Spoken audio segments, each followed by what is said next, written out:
Imposter syndrome? Feel like you don't belong? That quiet whisper that says, you don't really deserve this.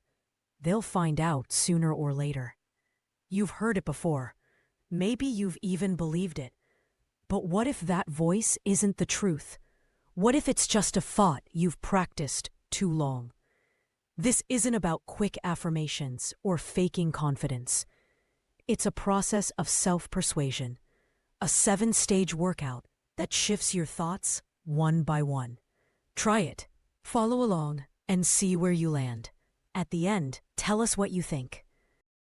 Right now, I feel like a fraud.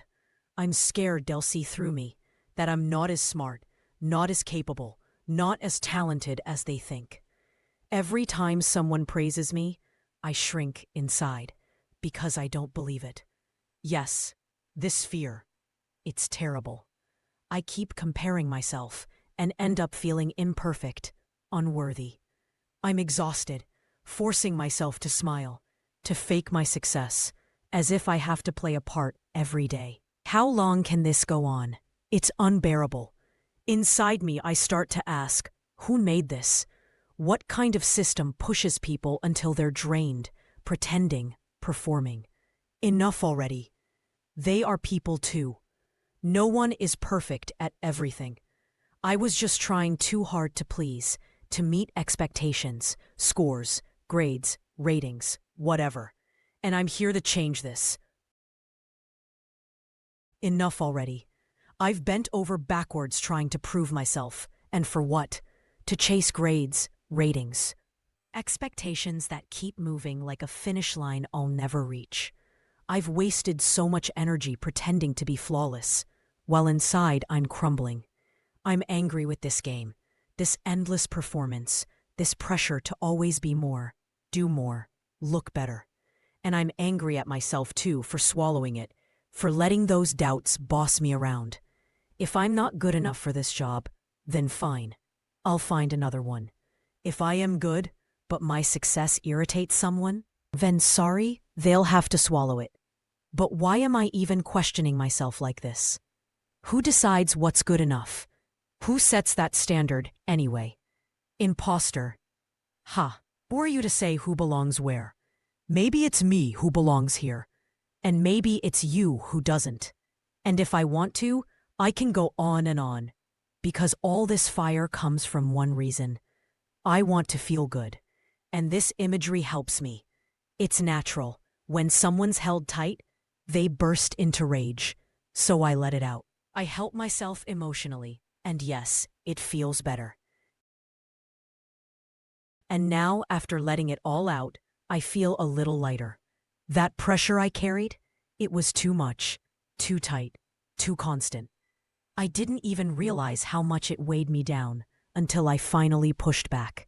And now, I begin to wonder, what if I've been wrong about myself? What if I've been focusing so much on fear, on mistakes, on what's missing, that I've completely ignored what's already working? If I can keep my mind so locked onto doubt, doesn't that mean I can also choose to direct it somewhere else? Wouldn't it be nice if I stopped assuming they're looking at me with arrogance? What if they weren't even judging me at all? What if I just imagined it because I felt insecure? What if I've been fearful and built up these critical faces in my mind for nothing? Wouldn't it be nice I was doubting for no real reason, and they actually see me as fully adequate, even capable? What if I gave myself credit, even quietly, even just for this mental workout? What if I didn't need to earn belonging because it was never actually in question? Confidence doesn't have to mean arrogance. Maybe it's simply choosing not to tear myself down. Maybe it's letting myself belong, not because someone says I can, but because I already do. And if my thoughts have the power to wear me out, then they also have the power to lift me. That gives me hope, because if this is a matter of focus, I can shift it, and I will. So what if I've been wrong about all of it? What if everything I feared was just a reflection of my own insecurity, not their judgment, not some universal truth? Wouldn't it be nice if life wasn't a test I had to constantly pass? What if I already belong? Simply because I exist? What if there's nothing to prove, just something to remember? I'm starting to see the bigger picture now. I've spent so much time measuring myself with someone else's ruler. But I didn't come here to compete or perform. I came to grow, to experience, to express, to contribute. And maybe all those moments I felt not enough, they were never signs of failure. Maybe they were part of the process of waking up to my worth. To the truth that I'm not here by accident, and I don't need permission to take up space. So, what really matters? The grades? The feedback? The way someone raised their eyebrows at me in a meeting? Or how I feel? Because I know this. When I feel better, I think more clearly. I speak with more ease. I connect more deeply. I create with more flow. And when I feel good, I'm actually more productive, more inspired, more myself. So if that's true, then maybe nothing really matters except feeling good. And maybe feeling good isn't a reward for proving my worth. Maybe it's the way I remember it. I can feel it now, a clearer sense of who I am. I've been so used to doubt that I forgot what it feels like to simply trust myself. But it's coming back. Slowly, gently, but it's here. I notice I'm not trying so hard to impress anyone right now. I'm just being. And that feels surprisingly peaceful. I don't need to force confidence. It's growing naturally, like a quiet strength inside me. I can think clearly when I'm not in panic. I can speak without rehearsing. I can listen without fear. And I notice when I feel good, I actually shine. Yes, I've made mistakes. Everyone does. But I've also done so many things right. And those things count. I count. It feels good to let myself believe that. It feels good to remember that I've helped people, contributed, created, improved. That I'm not here by accident. I'm here because I'll belong here. And honestly, what if they do respect me? What if they're not waiting for me to fail? What if they already see my value, and now I finally do too? What if I've actually been capable all along, and I just didn't know how to see it? Isn't it true that I've shown up again and again, even while doubting myself? Yes, because even with fear, I kept going.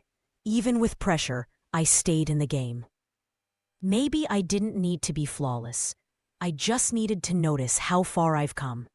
And now that I look closer, haven't I already earned a bit of trust in myself? Not because I'm perfect, but because I've lived through things. I've grown. There were moments when people praised me and I didn't believe them. I brushed it off, thinking they were just being nice or didn't really know me. But now I realize, if someone believes in me, maybe I should let that belief in. If they say you can, why do I rush to say I can't? Why should I trust the voice of fear more than the people who see something good in me? What if I started reshaping my mind to trust those who respect me? To believe what they say about my talents, my growth, my value, even if they're my family, even if I once thought they were biased. Because honestly, those who love me and those who've worked with me, they've seen me in action. They've watched me show up. Maybe they're not wrong. Maybe I've just been slow to believe it. And that's changing now. Confidence doesn't mean being certain about everything. Sometimes it's just letting go of the old filter and allowing in the good that's already been trying to reach me. Yes, I can trust me now. I can respect myself for the hard work I do. Even when it's not perfect, I can accept that effort is worthy too. I'm not here to meet every standard. I'm here to grow, and I'm doing it. And now I believe in me more.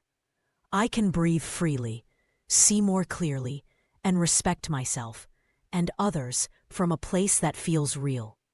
And yes, this is what confidence feels like.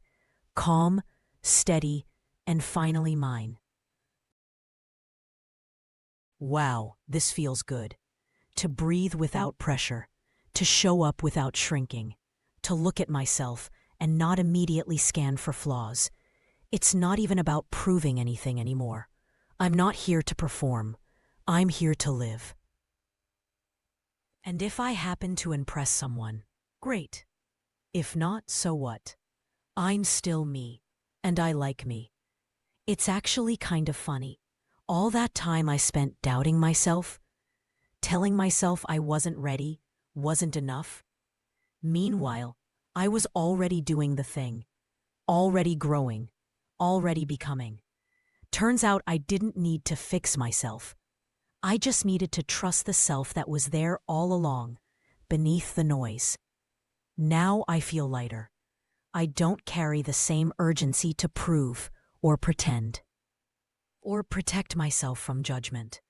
Let them think what they think. I know who I am. And maybe tomorrow I'll stumble again. That's fine. Confidence doesn't mean I never wobble. It means I don't abandon myself when I do. I like this version of me. The one who can laugh, breathe, and belong without asking for permission. The one who feels good because they chose to feel good. The one who sees clearly now. I'm not an imposter. I'm a person. A real one. With heart, with effort. With worth. And I'm here fully. Also, I've got to say, I make this whole being human thing look pretty good. Not perfect, but authentic. And honestly, that's better. So thanks, self, for hanging in through all the doubt. Thanks, confidence, for growing with me. Not overnight, but for real. And thanks you for being here with me, walking through it all. You're kind of amazing too. So, that was your 7-stage self-talk workout for confidence. Not forced, not fake, but real, earned, and felt. If you made it this far, I hope you noticed even the smallest shift. Sometimes that's all it takes. One gentle turn in your thoughts, and the whole day moves differently. And if it didn't all land yet, that's okay too. You can always come back. That's the beauty of self-talk. You don't have to get it right on the first try. Just the fact that you showed up for yourself today, that already means something. So thank you for walking through this with me. I respect you for doing this work, even quietly, even privately. And if this helped you even a little, let me know what other topics you'd love a self-talk for. You belong here, and I'm glad you came. To find a better feeling.